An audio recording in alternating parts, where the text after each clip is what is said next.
नमस्कार। आज अपन चर्चा करने वाले हैं शक वंश या फिर सिथियन वंश के बारे में। ठीक है, तो इस वंश के बारे में आज अपन चर्चा करना शुरू करते हैं। ठीक है, इसके बारे में पूरी जानकारी आज मैं आपको बताने जा रहा हूँ। आप जुड़े रहिएगा लास्ट तक। ठीक है, शक वंश या फिर सिथियन वंश, इसकी जानकारी के स्रोत क्या क्या हैं?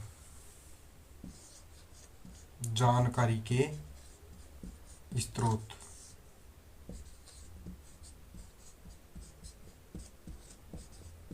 जानकारी के स्रोत क्या क्या है ये आपको पता होना चाहिए।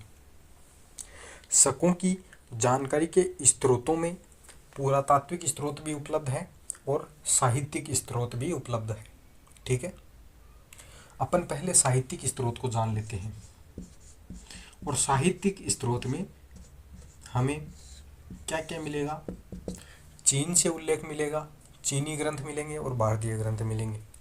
ठीक है, सबसे पहले अपन चीनी ग्रंथों को समझ लेते हैं। चीनी ग्रंथ मिलेंगे और उन चीनी ग्रंथों में दो ग्रंथ हमें देखने को मिलते हैं। एक ग्रंथ का नाम है शीन हाउ शू। शीन हाउ शू। ठीक है, यह जो ग्रंथ है वो किसके द्वारा लिखा जाता है? एक व्यक्ति है जिसका नाम है पानकू। पानकू द्वारा लिखा जाता है। ठीक है, यह ग्रंथ किसके द्वारा लिखा गया है? पानकू द्वारा लिखा गया है। और पानकू ने इस शीन हाउसू ग्रंथ को लिखा है। और शीन हाउसू का दूसरा, अगर अपन हिंदी में समझने की बात करें तो इसको बोल सकते हैं प्रथम हान वंश। प्रथम हान वंश। तो शीन हाउसू जो ग्रंथ है प्रथम हान वंश के इतिहास की जानकारी देता है। और यह शीन हाउसू जो ग्रंथ लिखा है वो पानकू द्वारा लिखा गया है। और इसी से हमें शक वंश की जानकारी मिलती है। शकों का उल्लेख हमें देखने को मिलता है। चीनी ग्रंथ एक और है जिसका नाम अपन चर्चा कर सकते हैं हाउ हानसू। हाउ हान शू, ये एक और ग्रंथ है। इससे भी हमें जानकारी मिलती है। ठीक है, और हाउ हानसू का मतलब क्या होता है? हिंदी में अगर इसके अर्थ को समझें तो अपन कह सकते हैं परवर्ती हान वंश। ठीक है, तो चीन के दो ग्रंथ हैं शीन हाउशू, हाउ हानसू। ये दोनों ग्रंथ हमें शक राजवंश की जानकारी देते हैं, तो इसको आप याद रख सकते हैं।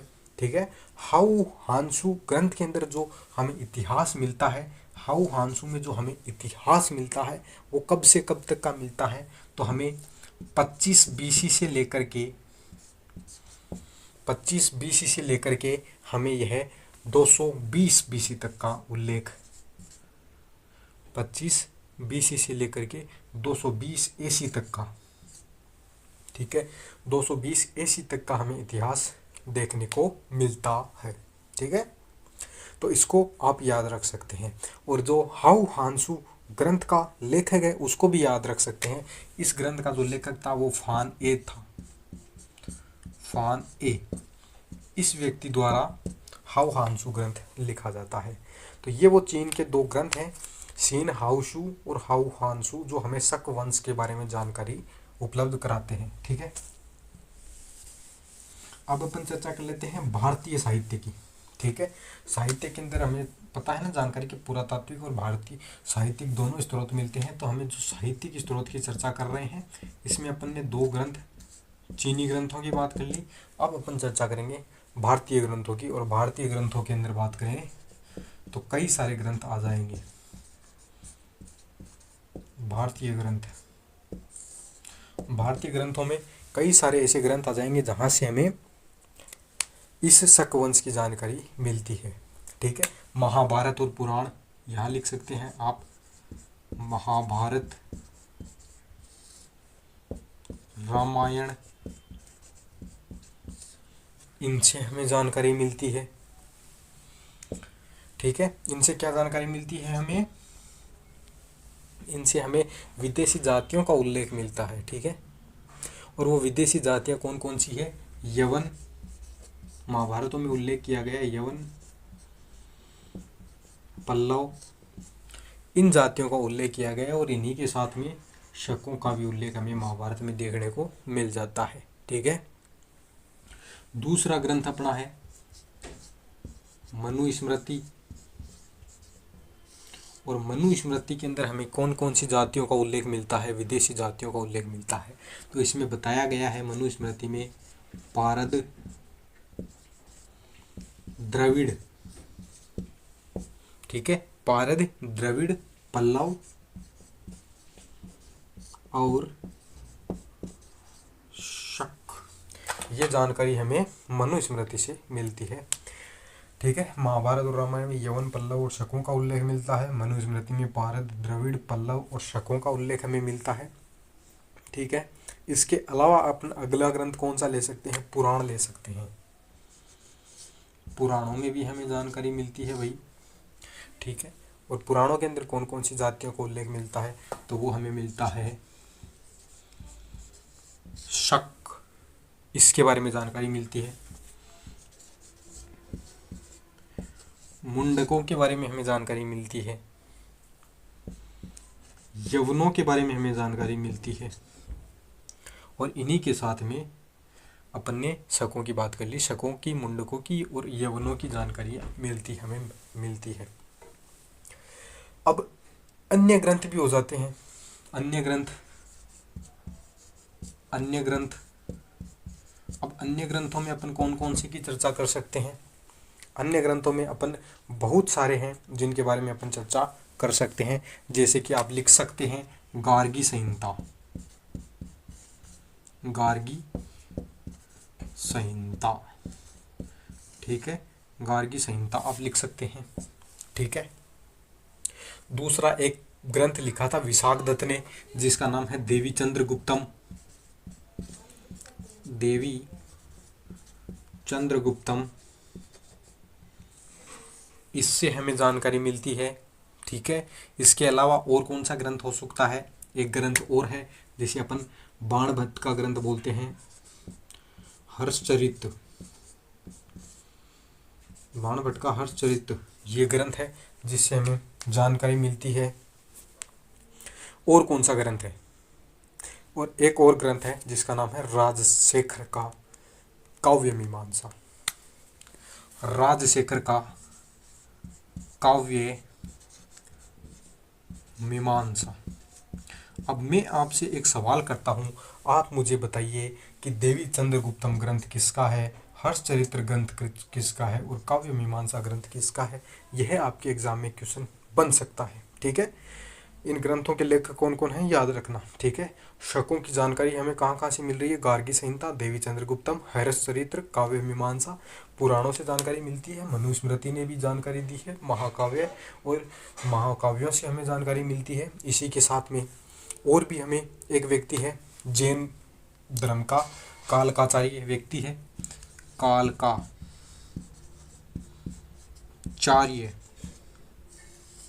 कथानक, ये एक और ग्रंथ हो जाता है कालकाचार्य कथानक, जिससे भी हमें शक वंश की जानकारी मिलती है। तो ठीक है, तो ये सारे ग्रंथ हैं जिनसे हमें जानकारी मिलती है। और इसके अलावा अपने कात्यायन और पतंजलि की बात कर लेते हैं, तो उन्होंने भी उल्लेख किया है। पतंजलि ने ये कहा है कि ये जो थे वो अनिर्वासित शूद्र थे। पतंजलि ने ऐसा उल्लेख किया है, इनको शकों को अनिर्वासित शूद्र कहा है, ठीक है। तो ये सब जानकारी है जो हमें शकों के बारे में जानकारी देती है। तो आप इन ग्रंथों को याद रख सकते हैं। एग्जाम में पूछा जा सकता है कि शक वंश के बारे में, शक जाति के भारत में आने की या फिर शक जाति का उल्लेख हमें कौन कौन से ग्रंथों में मिलता है, यह हमें पूछा जा सकता है। दूसरा सवाल हमें यह भी पूछा जा सकता है कि शक वंश जो है उसकी जानकारी कौन से ग्रंथों में इसका उल्लेख मिलता है और कौन से ग्रंथों में इसका उल्लेख नहीं मिलता है, यह भी ऑप्शन आ सकता है, ठीक है। मतलब क्वेश्चन कैसे घुमाते हैं आपको पता ही होगा, एग्जाम देते हैं आप, ठीक है। तो वो आपसे घुमा सकता है। ये हो गए अपने साहित्यिक स्रोत। अब मैं आपके सामने पुरातात्विक स्रोतों की चर्चा करूंगा।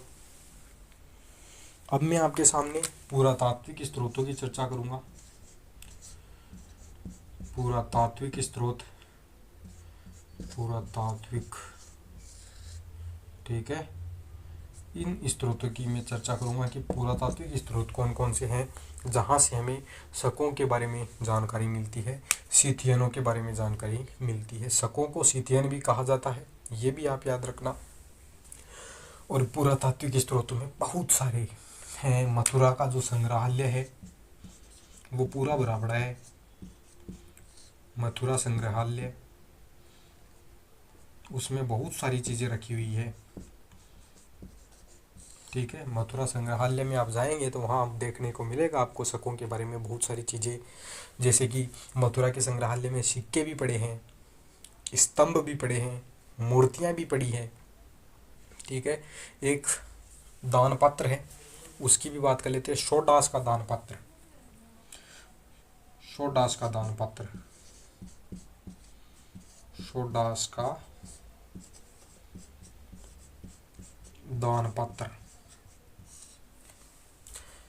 ये भी हमें मथुरा से ही प्राप्त हुआ है।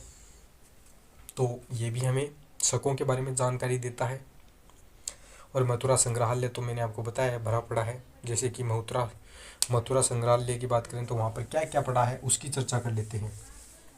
तो मथुरा संग्रहालय में एक तो पड़ा है राजवुल द्वारा लिखाया गया सिंह शीर्ष स्तंभ लेख, सिंह शीर्ष स्तंभ लेख। ये जो सिंह शीर्ष स्तंभ लेख है इससे हमें जानकारी मिलती है। कहाँ पड़ा है ये? मथुरा संग्रहालय में पड़ा है। और कौन सा ग्रंथ है मथुरा संग्रहालय में? मथुरा संग्रहालय में मूर्तियाँ पड़ी है,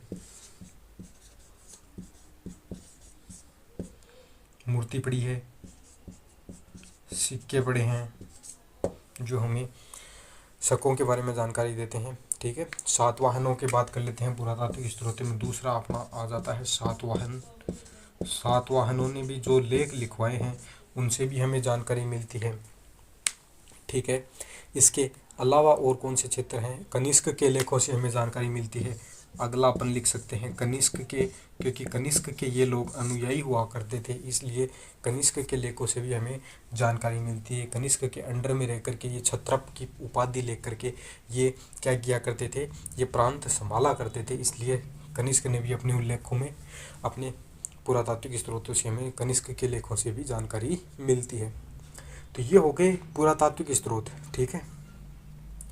पुरातात्विक स्रोतों में बहुत सारी चीज़ें हैं, केवल मैंने इतना ही बोला है, ठीक है।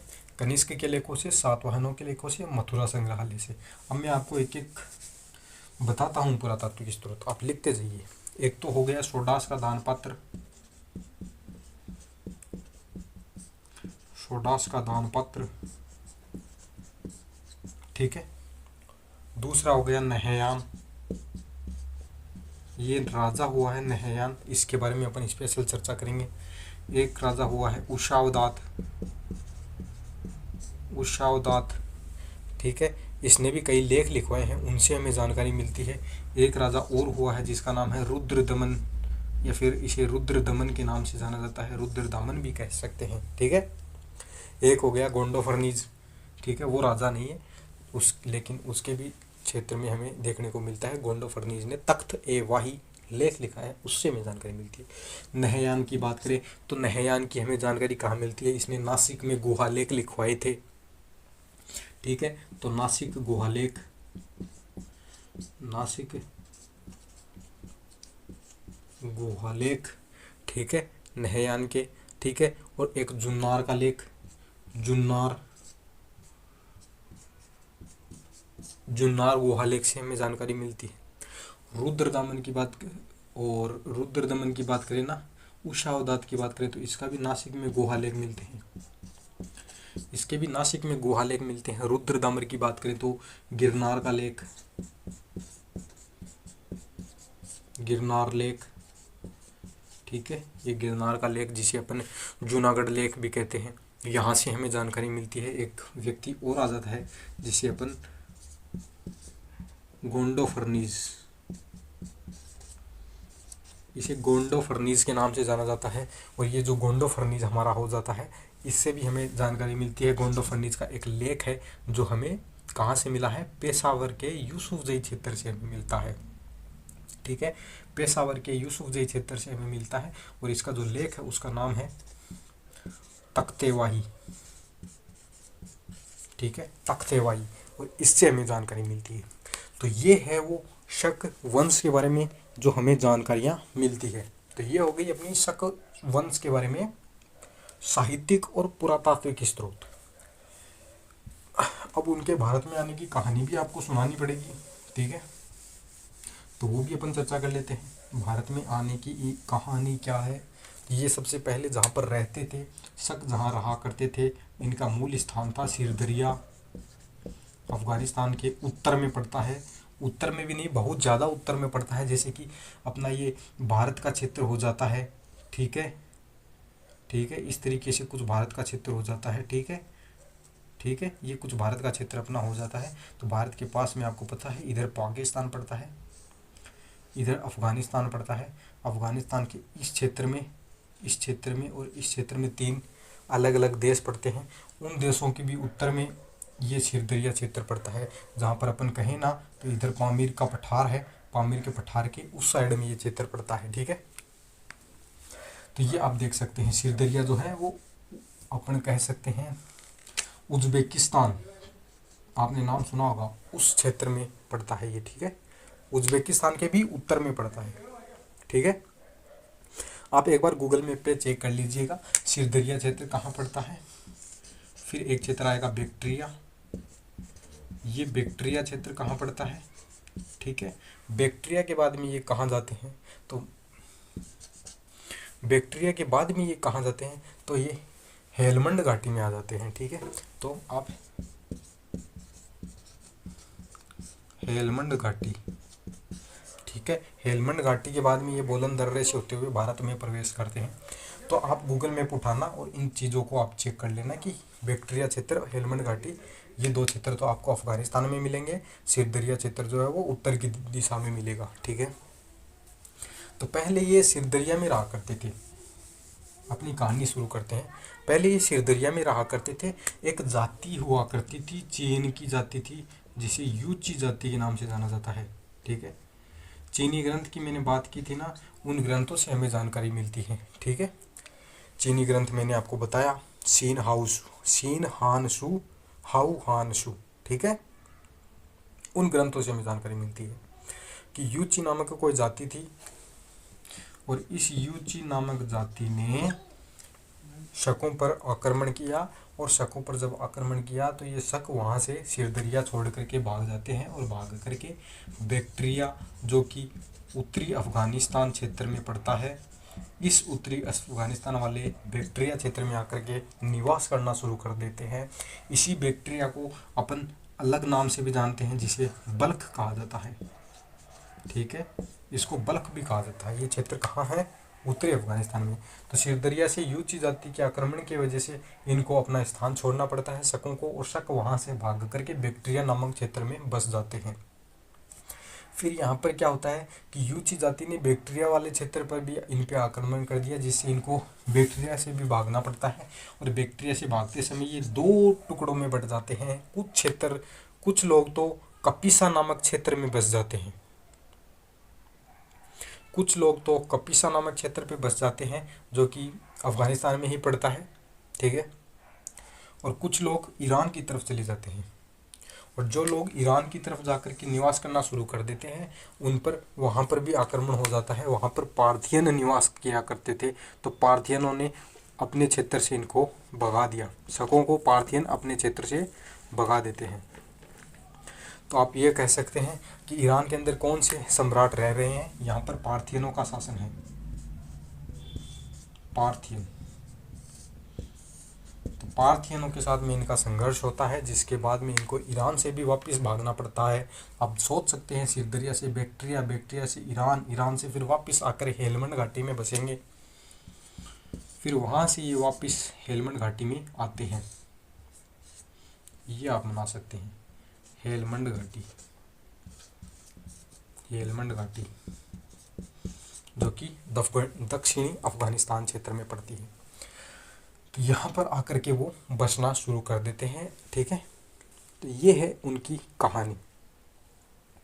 तो यहाँ पर ये इनका थोड़ा बहुत ऐसे टिकाऊ स्थान हो जाता है। फिर हेलमंड घाटी से भी इनको भागना पड़ता है, क्योंकि इन पार्थियनों ने इधर भी हमला कर दिया, इधर से भी हेलमंड घाटी से भी इनको भगा दिया, हेलमंड घाटी से भी इनको भागना पड़ता है।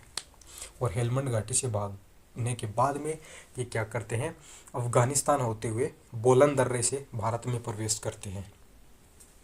कौन से दर्रे से प्रवेश कर रहे हैं, बोलन दर्रे से होते हुए भारत में प्रवेश करते हैं। और हेलमंड घाटी के बाद में ये लोग कहाँ आकर के बस जाते हैं, ये बस जाते हैं सिंध क्षेत्र में। ये वही सिंध क्षेत्र है जो जहाँ पर अपनी सिंधु नदी बहती है, 5 नदियाँ बहती है सिंधु, उसकी कई सारी सहायक नदियाँ हो जाती हैं।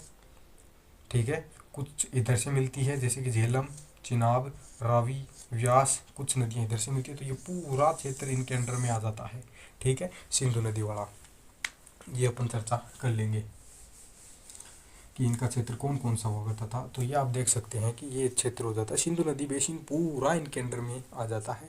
तो यहाँ पर ये सिंध क्षेत्र में ये बसना शुरू कर देते हैं। और ये भारत में किस तरीके से आते हैं उस कहानी की भी अपन चर्चा करते हैं। तो मैंने आपको बताया इनके भागने की कहानी, सिरदरिया,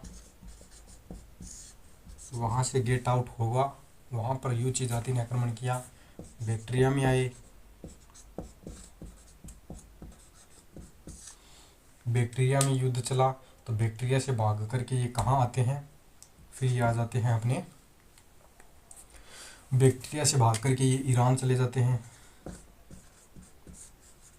ईरान से फिर भागते हैं, तो फिर ईरान से भाग करके ये लोग कहाँ आ जाते हैं, ईरान से भागने के बाद में ये लोग हेलमंड घाटी में आ जाते हैं जो कि दक्षिणी अफगानिस्तान में पड़ती है। हेलमंड घाटी के अंदर इन पर पार्थियनों ने आक्रमण किया, उसके वजह से ये भाग करके बोलन दर्रे से होते हुए भारत में प्रवेश करते हैं और सिंध क्षेत्र में आकर के बसना शुरू कर देते हैं। इस तरीके से ये भारत के किनारे पर आकर के बस जाते हैं, सिंधु नदी वाले क्षेत्र पे। फिर इनकी अपन बात करते हैं भारत में इसका आगमन किस तरीके से होता है, शक लोगों का, शक जाति का भारत में किस प्रकार से आगमन हुआ, उसकी अपन और चर्चा कर लेते हैं।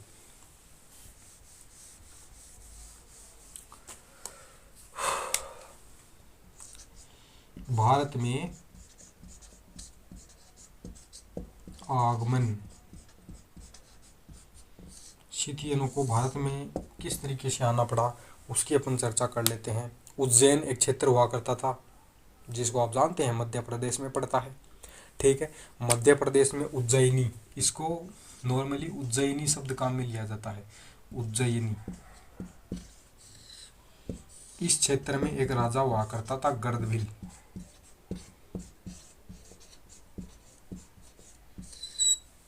इस क्षेत्र में एक राजा हुआ करता था जिसका नाम था गर्दभिल। अब ये गर्दभिल जो था वो शैव मता अनुयायी था। कौन सा अनुयायी था ये, शैव धर्म का अनुयायी था। और इसका किनके साथ में झगड़ा चलता है, तो इनका एक क्षेत्र हो जाता है जिसके साथ में झगड़ा चलता है, अपन उसे किस नाम से जानते हैं, जो गर्दभिल है इसका झगड़ा चलता है जैनों के साथ में। और जैनों के अंदर एक विशेष व्यक्ति का नाम बात करें तो अपन कालकाचार्य, कालकाचार्य,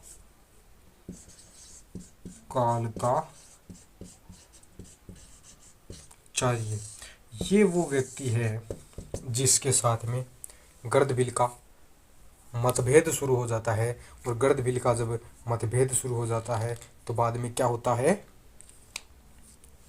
गर्दभिल के साथ में मतभेद होने के बाद में इसको बाहर निकाल दिया जाता है देश से। और ये कालकाचार्य जो है वो शकों वाले प्रदेश में जाकर के निवास करने लग जाता है। और शकों वाले प्रदेश में शकों को ये इनवाइट करता है भारत में आने के लिए, भारत में गर्दभिल पर आक्रमण करने के लिए इसने, कालकाचार्य ने शकों को इनवाइट किया। शक लोग गर्दभिल के साथ में युद्ध करते हैं। फिर कहानी शुरू होती है, गर्दभिल ठीक है। गर्दभील और शकों की लड़ाई होती है जिसमें शक जीत जाते हैं और शकों का जो पहला व्यक्ति जो होता है, प्रथम जो राजा बनता है वो मोआ बनता है। ठीक है, मोआ, ये वही मोहा व्यक्ति है जो सिंध वाले क्षेत्र में राज कर रहा था। ठीक है, इसके द्वारा ही इस क्षेत्र को जीत लिया जाता है, उज्जैन वाले क्षेत्र को जीत लिया जाता है। ठीक है, और जब इनकी जो झगड़ा होता है वो कब होता है, तो वो होता है अपना 78 ईस्वी में, 78 ईसा पूर्व में। ठीक है, ये आप याद रख सकते हैं कि गर्दभील और शकों के बीच में युद्ध कब हो रहा है, 78 ईसा पूर्व में हो रहा है। तो मोआ नामक राजा है जिसने यहाँ पर आक्रमण किया है और इस क्षेत्र को जीत लिया है। ठीक है, गर्दभील को हरा दिया है। ठीक है, तो ये कहानी हो जाती है इनके भारत में आगमन की। भारत में आगमन की क्या कहानी है, कालकाचार्य के साथ में गर्दभील के मतभेद थे। गर्दभील जो था वो शैव मतानुयायी था, शैव धर्म का था, ये भी आप याद रख सकते हैं, शैव धर्म का था।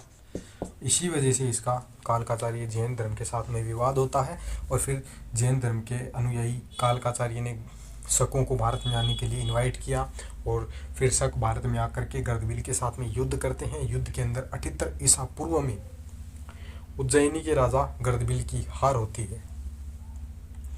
ठीक है, उज्जैनी के राजा गर्दभील पराजित हो जाता है और उसके बाद में यहाँ पर शक निवास करना शुरू कर देते हैं। तो ये थी भारत में आने की इनकी कहानी। ठीक है, ये आप याद रख सकते हैं, ये इनके भारत में आगमन की कहानी है। भारत में पहुंच चुके हैं।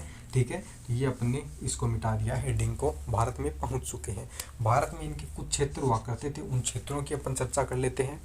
तो इनके भारत में कई सारे क्षेत्र थे। मुख्यतया इनका जो सबसे पहला निवास होता है वो होता है तक्षशिला में, और तक्षशिला में ही गर्दभील, जो अपन ने बात की थी ना, मोआ राजा, मावेज नामक जो राजा था इनका शकों का, वो इसी तक्षशिला में राज करता है।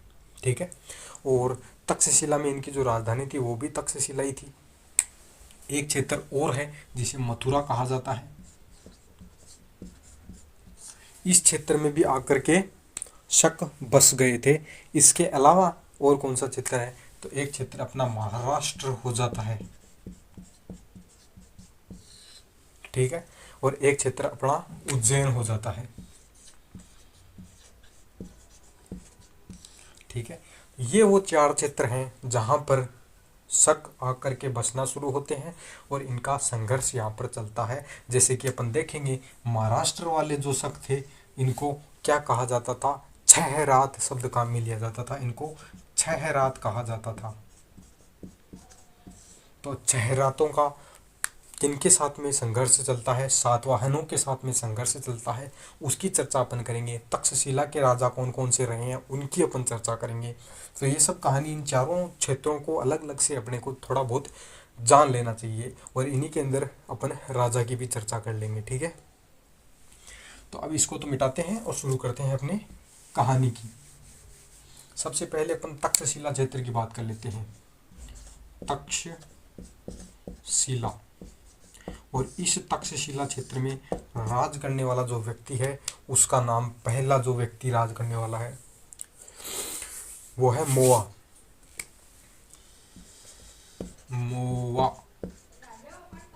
इसी मोआ को यूनानी इतिहासकारों द्वारा मावेज कहा जाता है। इसी मोआ को यूनानी इतिहासकारों ने मावेज कहा है और इसको अपन तक्षशिला के ताम्रपत्रों को अगर अपन देखते हैं तो वहां पर हमें इसी को महाराय कहा गया है।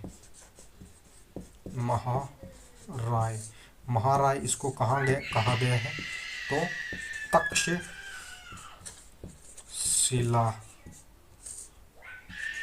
के ताम्र पत्र, तो ये तक्षशिला के ताम्रपत्रों में इनको क्या कहा गया है, इनको महाराय कहा गया है। इसके अलावा और कौन सा क्षेत्र हो जाता है, ये जो मोआ था इसके शासनकाल